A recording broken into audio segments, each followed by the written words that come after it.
pull up, pull up. Oh, we're all set. Hello everyone, in today's video we're going to be taking a look at a common problem that I've seen in a bunch of different places, and that's getting the most bang for your buck on a strike on an airfield.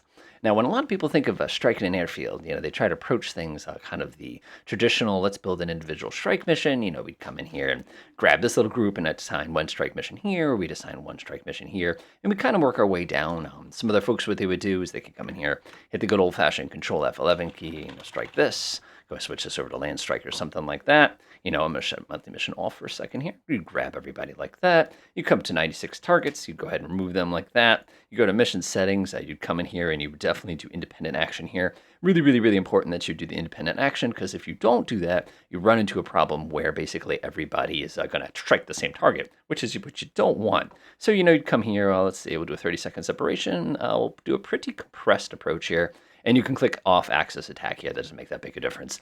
The other thing, of course, you would do is you'd come down here, you'd set a set time on target in order to make it a little bit tighter. Let's see, 1930, it's going to take an hour to get there, so we'll call that 20, we'll call that 21, 00, and 00. And we go ahead and just click somewhere else real quick. That should work perfect. Nice. Everybody should be generated. As a matter of fact, if I zoom out by looking at the strike, we'd be able to see the exact aircraft that are kind of planning their little operation there. Let's see here. Do we have you? Yeah, we have you. So we can get a pretty good feel of what this chaotic strike is going to be. And then what you do, of course, is you'd make sure you'd go over to MCON WRA, you'd hit your WRA, and you'd very, very carefully change it so that when you drop the bombs, you don't drop everything on the same target. So that helps spread the weaponry out a little bit so that it's just a little bit more effective of a strike here. Let's go set the runway facility. That looks pretty good. Mobile target. I don't think there's any mobile targets. The other thing you could do too is, again, make sure we're not striking the runway. So what I'm going to do is I'm going to unpause, and we're just going to evaluate the effectiveness of my little strike here. Don't worry about the B-52s for now. They're just going to kind of pass over and do a bunch of donuts.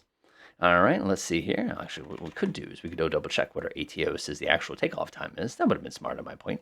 Actually, you boys can head home. We're going to need you just a little while. There we go. ATO, when are you guys taking off? Let's see, 12:19. Awesome, no big deal. Speed up time a little bit. And here they go. Sweet. Begin the holding patterns. They form up. And they're on their way. Look at that. Beautiful formation here. Now, because I selected independent aim, and because I kind of spread everything out so that it wasn't going to strike all at once, theoretically, when these strike their target, they should basically be well spread out and strike targets almost randomly. So let's go take a look at what they did here. You can see they're all targeting the exact same 6 facilities. And we can see another group's coming in from the front here. What are they targeting here? They're targeting a couple of the front facilities here. Looking pretty good. Nice little spread. Nice spread. Oh, we have the next group of aircraft coming from this side. They're doing a really nice job, by the way. They're getting an A for coordination here. And then we can see the next group comes in from that side. Remember, these are the same F-15Es. I don't have like 10 groups here. This is just 24 that I'm using. And then last but not least, you have one group that comes out rushing in here like this, doing their little deed, making a big mess of things, and not a bad strike, honestly. That was actually better than I expected. I'm not going to lie. I didn't think it was going to work that well. Let's see here. Damage. 3 F5s and a bunch of F5s. Not bad. Not bad at all. So as you can see, pretty straightforward operation. Of course, what we could do, like I said, is we could select independent groups here and create separate missions for each independent group. You're certainly welcome to do that. But when you do things like that, that's going to take a long time, and it's a very micromanaging. So let's take a look at a slightly alternate strategy here. So what I'm going to do is go back to my mission here and grab Blue Team.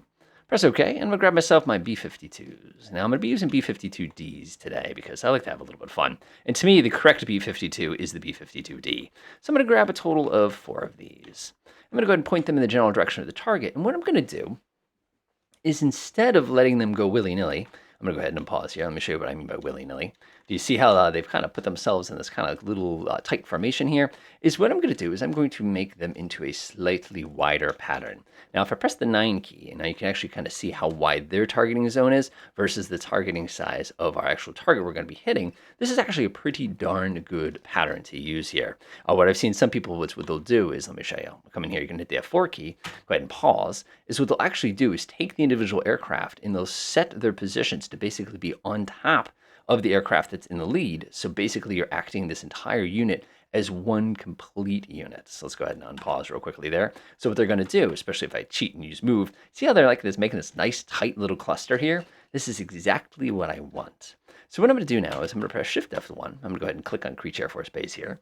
Now we have 8, I believe we have 8 each. Let me confirm that real fast. Let's see, 32 device, yeah, it's got to be 8. So what I'm going to do is I'm going to select a bunch of things I want to blow up, and I'm going to assign one big bomb each.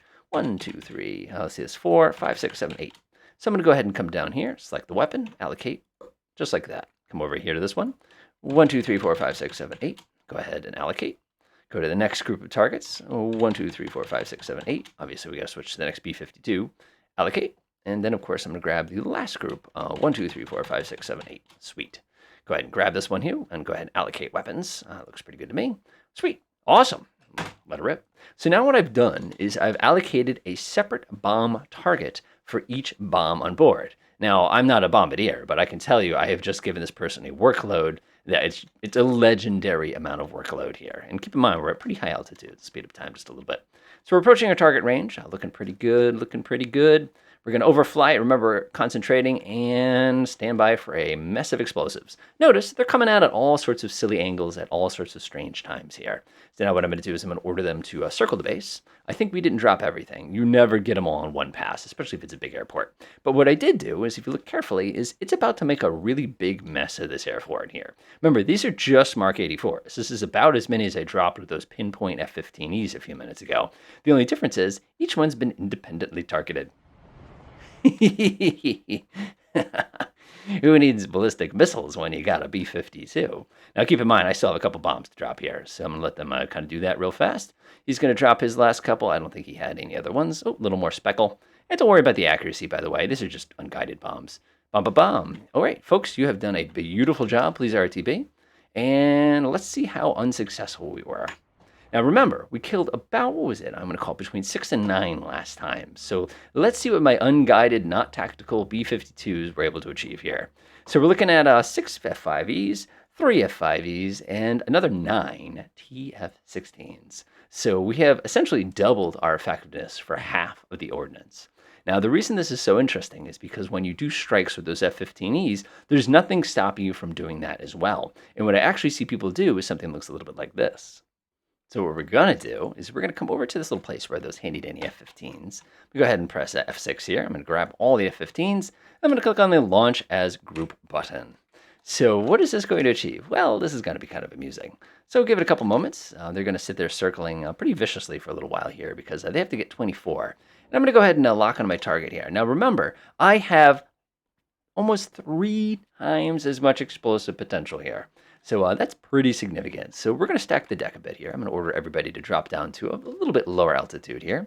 Get us a little closer to the environment that we want to annihilate here. And what we're going to do is we're going to order an automatic attack at the last second. Now, I know you're probably sitting there, can I manually target every single one of those bombs? Yeah, you can, but there's a slightly easier way, and we're going to show you that real quick here. So I'm going to go ahead and pause, Control-Shift-F9, and I'm going to order these guys to go ahead and go nutters when it comes to their plotted course when attacking. Now, if I do a side view of this real fast, you need to see this to believe it kind of a thing. And again, sometimes the fun, weird strategies are the most fun strategies. So you remember in World War II when they used to have like the big walls of B-24s doing this? Well, I've got a big wall of F-15Es, and we're going to do the same thing here. So I'm going to go ahead and grab here, and I'm not going to order my attack until I'm much, much closer. I want them to keep the bombs mid-flight so they independently target. Pause. So now here's the weird part. So I'm going to go ahead and now press Control-Shift-F9 here. And we're going to go over to WRA, Mark 84s. So now notice when I come over here to the WRA for the land contact, you see how it says how many we need? I'm going to order 1 unit only. This is a really important concept for us because it means nobody can double team our target. It means everybody's just going to drop their bombs kind of willy-nilly, which means we get 24 different targets, right? Now I'm going to make it even better. You'll see what I mean. So I'm going to set this to 1 unit. Set this one to 1 unit as well. Like I said, very, very, very critical component here. Otherwise, my little spam will not work correctly. And the other thing is each one of these has 4 Mark 84s. So what I'm going to do is actually order them to only fire 2 of these weapons at the targets as opposed to their entire stick. Now, the advantage here is what's going to happen is they're not all going to engage the same target.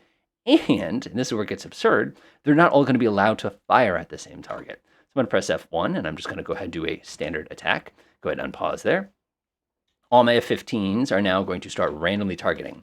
So if I zoom in a little bit, you can see how they've got themselves all ready to go.